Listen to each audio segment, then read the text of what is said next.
Hello, my friends. Welcome to another edition of Cross Cultural Experience. My name is Uche Onyebadi. If you're joining me for the very first time, this is a forum where myself or some other person talks about moving from a culture of origin to another culture and then share the experience. Experience might be very hilarious. It might also be very, very important, strict, and something you'll say, wow, I didn't even know that this could happen. All the same, it's about sharing an experience in another culture, and more importantly, what we may have learned from that experience. So today, I'm going to share an experience which to some people might be a little bit sensitive. All the same, this is our world. This is something that happens. Now, before I go into that story, I'd like to invite you to be my guest. If you want to do that with your experience, all you need to do is to email me, crossculturalexperiences at gmail.com. Crossculturalexperiences at gmail.com. Don't forget the S. All right?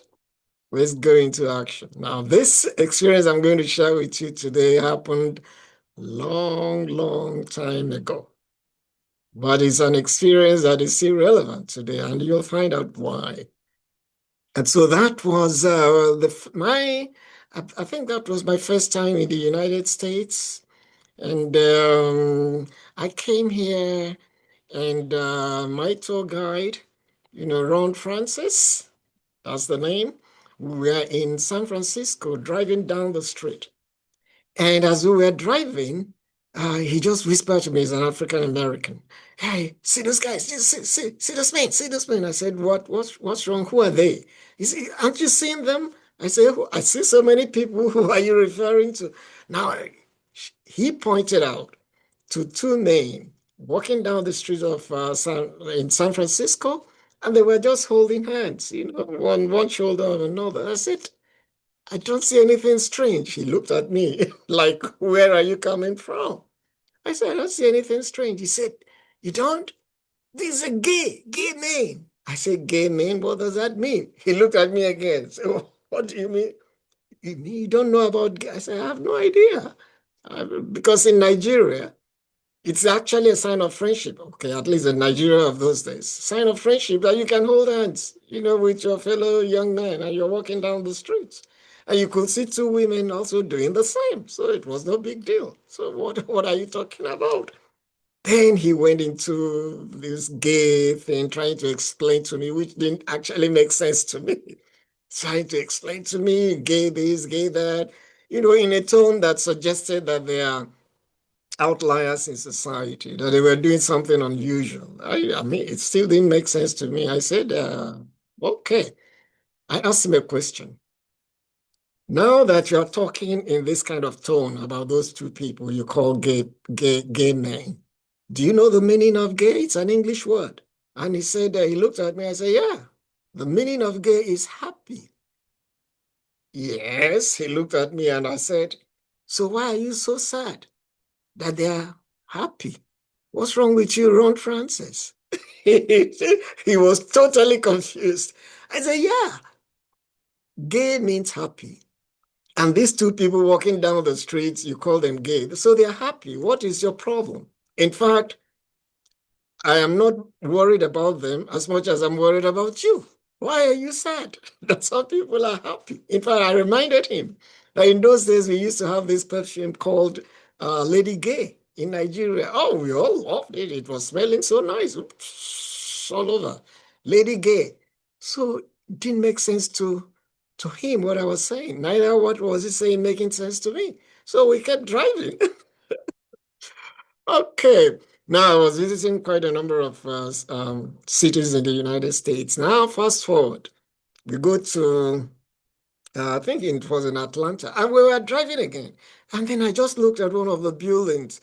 It's like a gay meeting point, you know, gay meeting point, like a dance hall or whatever it was. So I said, "Oh, I see the building again. This is gay thing." He said, "Yeah, yeah, yeah, yeah. That's for them." I said, "Why don't we just maybe stop by and then come go see what's going on inside?" He looked at me again. Say, "You don't understand what I'm saying. I don't. Let's go find out." Say, "Uche, you can never go in there." "Do they kill people there?" He said, "No, whatever they do there, you can't go in there." So I trusted his judgment. So we didn't go, but that experience lived with me. Now, that time I was working for a newspaper called The Vanguard in Nigeria. And so when I got back, I wrote about my experience in the United States. And I told my readers, there's something in America called gay. Now, if you're a Nigerian, the way we hold hands walking down the streets, showing that this is your friend, please don't do it in America. They will call you gay. And I tried to explain gay this, gay that, gay that. So please don't do it. Otherwise, you'll be branded gay. So each time I remember that experience, I have a good laugh.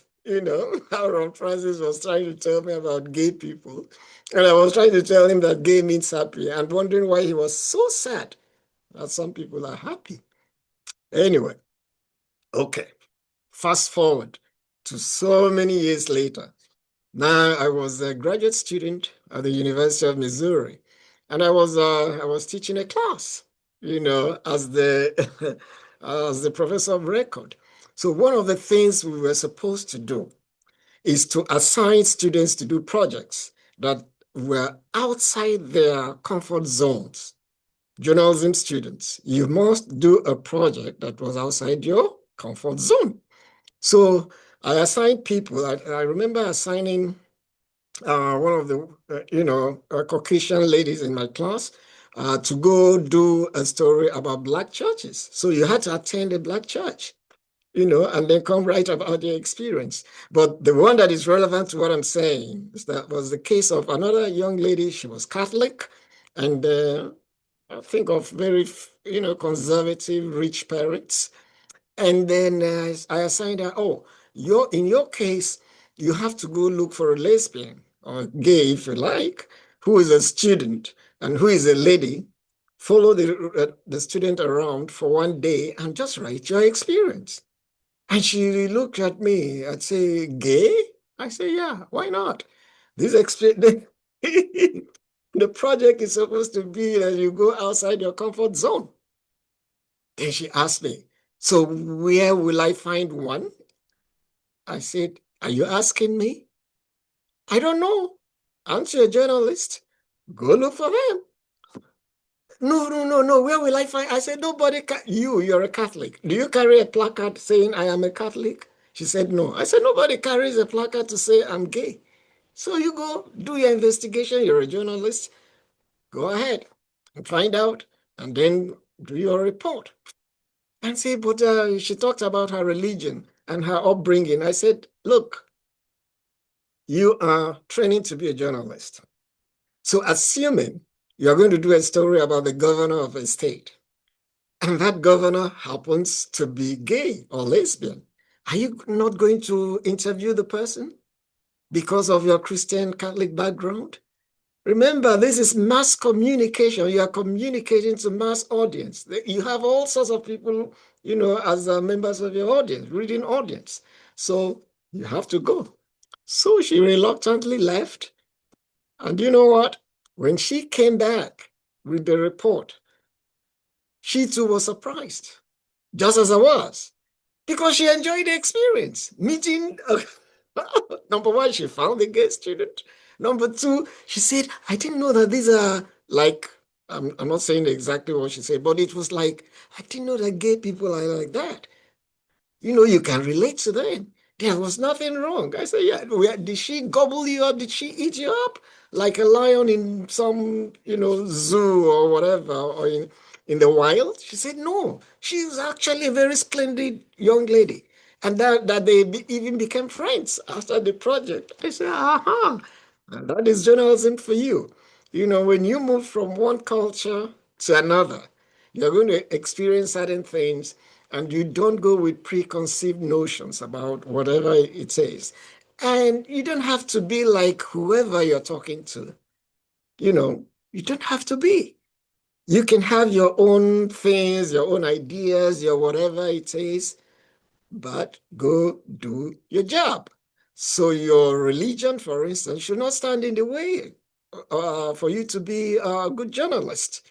And so she liked the experience. So I said, okay, that's wonderful. The school designed it in that way. My school designed it in such a way that every journalist who was taking that course, had to go outside of his or her comfort zone. You know, it was called, I think it was called diversity and the media, or media and diversity, or something like that. You are talking to a diverse, audience, reading audience in that case. So you cannot be cherry picking. Okay, I'm not going to talk to this person because it's not in my racial, orbit, or that person is whatever it is. Okay. Now, also recall, I'm just bringing it to the present so that that's why I told you it was in the past, but it has relevance to the present. So I recall that I think it was in 2013, Obama went to Senegal, and one of those state visits. And there he was. I don't know who advised him, but there he was talking about, relating to one another, not being discriminatory and all that. And then he went into this gay business that gays in Senegal. Oh, so remember Senegal, mostly Muslim country in West Africa?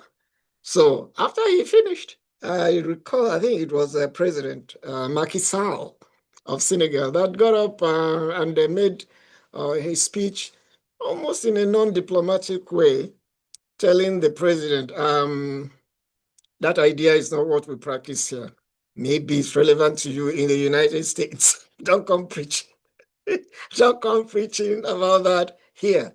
And then I read about it and I had a good laugh and I remembered my own experience, talking about gay. I recall that at just about the same time maybe, Yoweri Museveni, the long-standing leader president in Uganda.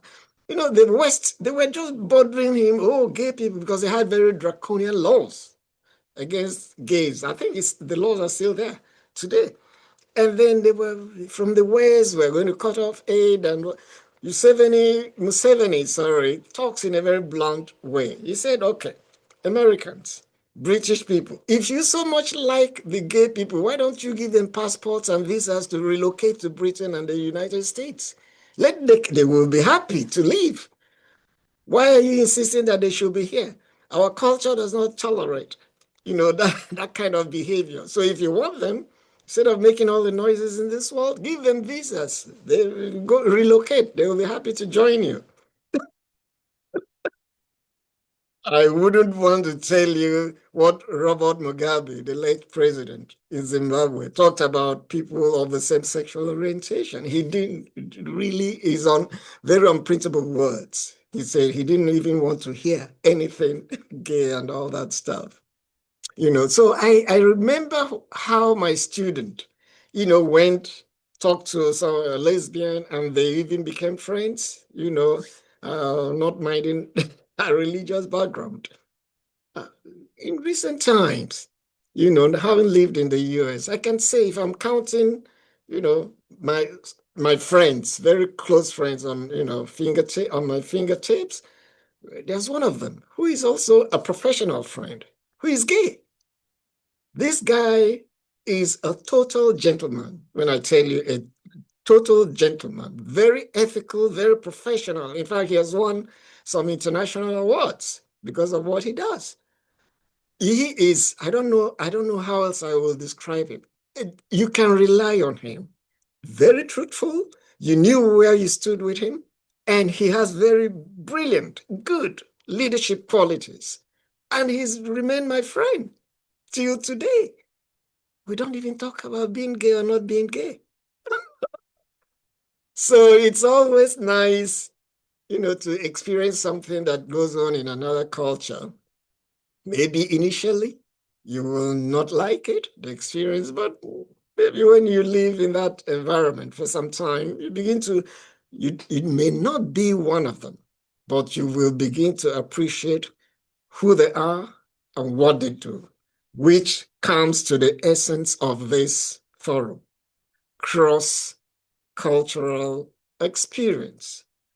We don't do things all the same way. We don't eat even the same things. We don't even dress the same way.